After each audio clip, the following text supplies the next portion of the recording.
tenang, ini tim 7, bukan tim Mawar. Saya yakin, kabar Jokowi membentuk tim 7 untuk memenangkan Ganjar Pranowo menjadi tamparan paling keras bagi Prabowo Subianto. Walaupun sebenarnya bukan kali pertama ini Jokowi mengarahkan telunjuknya untuk Ganjar. Kalau ada yang ingat, saat peringatan bulan Bung Karno, kemarin Jokowi sudah tegas mengatakan kalau Ganjar harus menang. Namun realita itu tampaknya hanya jadi tamparan kecil bagi Prabowo. Tamparan yang belum bisa menyadarkan seseorang dalam kondisi mabuk kekuasaan berat. Dengan adanya tim 7 bentukan Jokowi, sudah dipastikan Prabowo kalang kabut. Usahanya berjualan baliho dengan foto Jokowi hanya berakhir sia-sia.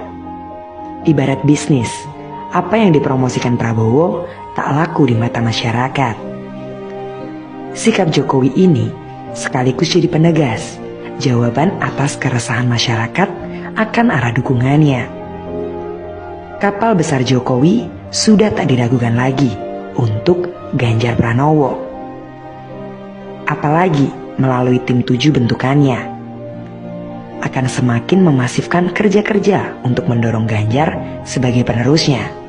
Sementara Prabowo, namanya orang kegeeran, biarkan saja. Yang jelas saya ingin berpesan kepada Prabowo, kalau tim 7 hanya orang-orang yang Jokowi tugaskan untuk memenangkan Ganjar dengan cara baik dan santun. Jadi gak usah khawatir berlebihan, karena tim 7 bukanlah tim Mawar seperti yang Prabowo bentuk dulu. Tim 7 bukanlah para spesialis yang disiapkan untuk menculik, bahkan membunuh orang-orang yang mengancam keberhasilan tujuan, seperti tim Mawar bentukan Prabowo dulu. Bukan, Pak. Kalau Bapak khawatir, silakan saja. Itu sudah jadi keharusan. Tapi mestinya Bapak harus mulai sadar kalau Pak Jokowi tidak memilih Bapak sebagai penerusnya. Prabowo itu kental dengan catatan hitam masa lalu. Ditambah kedekatannya dengan keluarga cendana, juga membentuk gaya kepemimpinan yang otoriter. Tapi Bapak tenang saja, tim 7 pasti gak akan ngulik-ngulik soal sejarah kelam Bapak kok. Lagi pula, semua masyarakat sudah tahu itu semua. Ditambah masyarakat tahu kalau Bapak itu gak bisa kerja.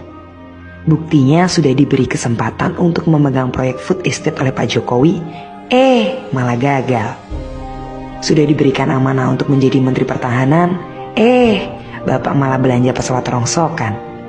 Bapak juga pernah disurati BPK soal dugaan penyalahgunaan anggaran Komkat. Tapi gak ada langkah taktis yang Bapak lakukan. Memangnya mengelola satu kementerian dan satu program itu susah ya Pak Prabowo? Kalau begitu, bagaimana nanti saat jadi presiden? Yang masalahnya jauh lebih kompleks, Pak. Kalau mengurusi food estate saja gagal, terus bagaimana nanti nasib ketahanan pangan kita, Pak? Bagaimana cita-cita swasembada pangan kita, Pak? Kalau di benak Bapak seorang pemimpin itu hanya memerintah, kemudian lari dari tanggung jawab, seperti saat Bapak jadi Danjen Kopassus dulu. Ya wassalam, Bapak memang tidak pernah berubah sejak dulu. Saya masih ingat betul loh, saat anggota tim Mawar yang berjumlah 11 orang harus mendekam di penjara akibat penculikan aktivis. Tapi Prabowo sebagai komandan tidak dihukum serupa. Prabowo malah melarikan diri ke Yordania. Bahkan kabarnya kalau dia juga mendapat status warga negara di sana.